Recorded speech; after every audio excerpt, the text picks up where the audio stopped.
Namaste everyone, welcome back to my channel again.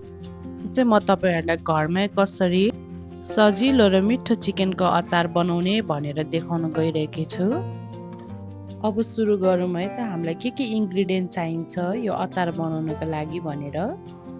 मैले चाहिँ लसुन अदुवालाई चप गरेर चिकन पनि पखालेर काटेर रेडी गरिराखेकी छु। यहाँ थालीमा चाहिँ मैले सोप, जिरा, तोरी, धनिया अनि लसुन अदुवा चप गरेर अनि 1 केजी चिकन बोनलेस लिएकी छु। अब चाहिँ हामी चिकनलाई म्यारिनेट गर्नुतिर लाग्दैछौँ।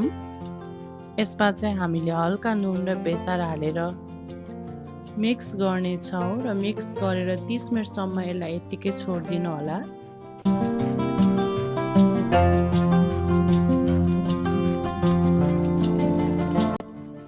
अब चाहिँ हामी प्यान बसाल्छौँ अनि प्यानलाई हिट हुनलाई छोड्दिन्छौँ।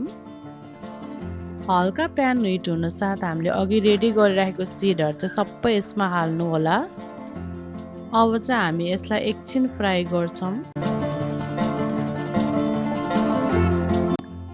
यतिको फ्राई भइसकेपछि चाहिँ यसलाई अब हामी अर्को भाँडामा शिफ्ट गर्छौं र यसलाई केही बेरसम्म चिसो हुनको लागि छोड्दिन्छौं। अब चाहिँ हामी चिकनलाई पकाउन सुरु गरौँ। मैले चाहिँ यहाँ प्यान बसालेकी छु अनि आफूलाई कति तेल चाहिन्छ त्यो अनुसारले राख्नु होला। तेल हिट भइसकेपछि चाहिँ अघि हामीले म्यारिनेट गरेर राखेको चिकन अब यसमा राख्ने छौं अनि यसलाई हामी एकछिन पाक्नको लागि छोड्दिन्छौं।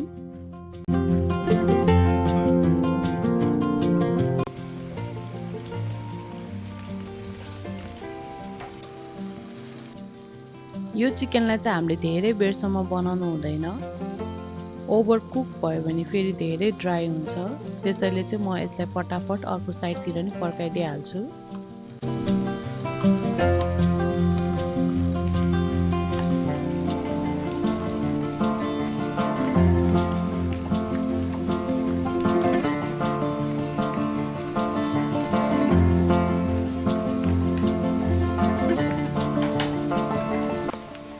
चिकन चाहिँ पाकेर रेडी भइसकेको छ र अब यसलाई चाहिँ हामी निकाल्छौं।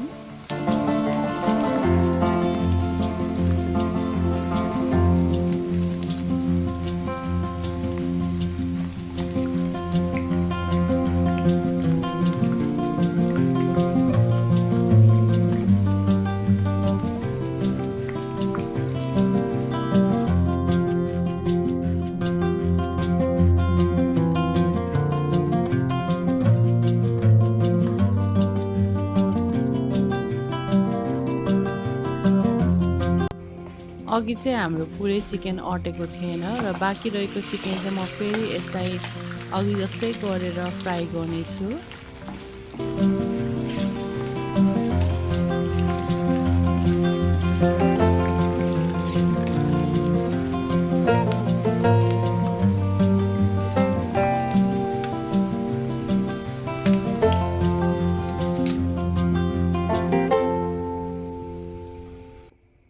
सबै चिकनहरु पाकेर रेडी भइसकेपछि चाहिँ मैले त्यही तेलमा फेरि लसुन अदुवालाई फुराउनलाई हाल्दैकी छु।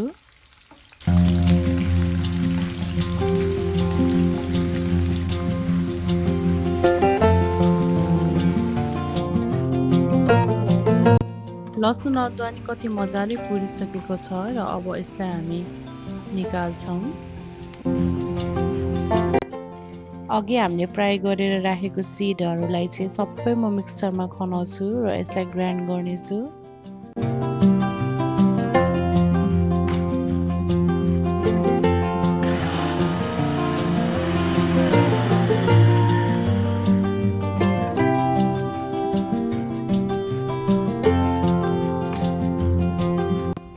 हेर्नुस् त हामीले फ्राई गरेको चिकन यतिको भएको छ।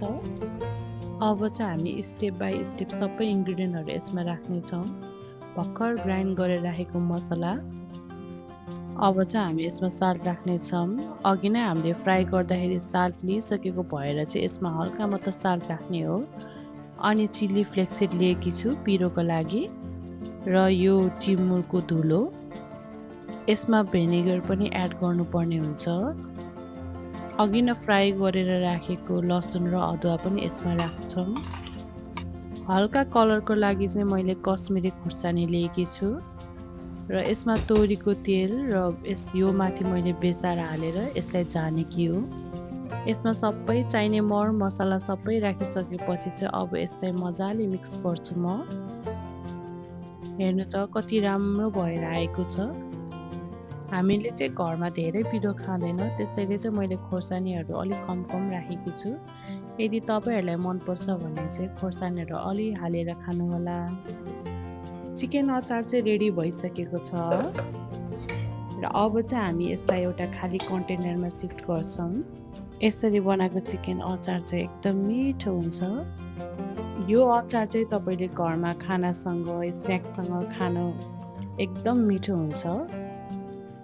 मन पर्यो भने लाइक कमेन्ट गर्नुहोला।